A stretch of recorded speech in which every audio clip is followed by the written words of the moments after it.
The next thing I want to mention is that early in this section, we processed a very simple example, arguably an oversimplified example, in that each of these early big ideas that we processed had a one-to-one relationship with the highlights. So there was one highlight that got pulled up under one big idea, and it was, again, was a one-to-one relationship. In more realistic environments, again, when you're processing more and more material, what you're going to find is that a given big idea that you want to capture and summarize may often contain more than one highlight. So I want to illustrate that right now. I'll start a new block here.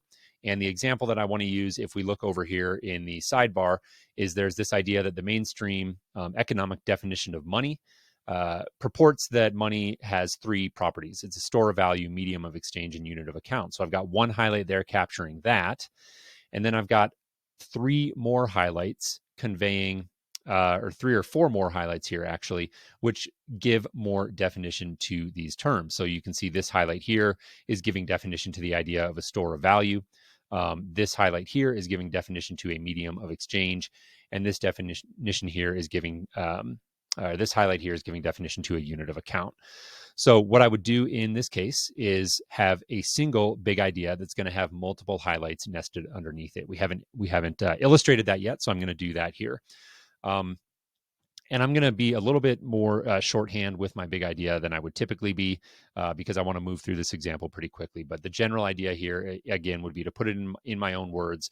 So I would say the main definition of money is that it has to satisfy three properties.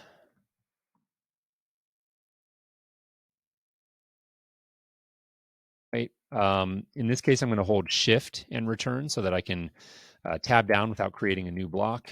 Store of value.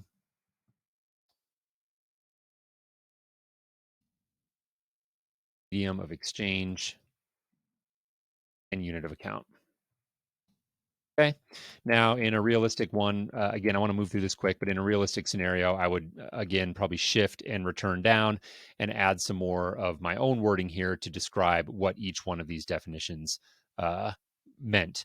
But for the sake of time, what I'm going to do now is illustrate that if I wanted to, again, move multiple of these highlights in over underneath this one big idea, what I would do is come over here. And I'm actually going to hit the escape key, and that's going to highlight the whole block. And then I'll go ahead and hold down Shift and hit down, and that's going to highlight the remaining blocks below it. So again, Shift and down to highlight the rest of these blocks.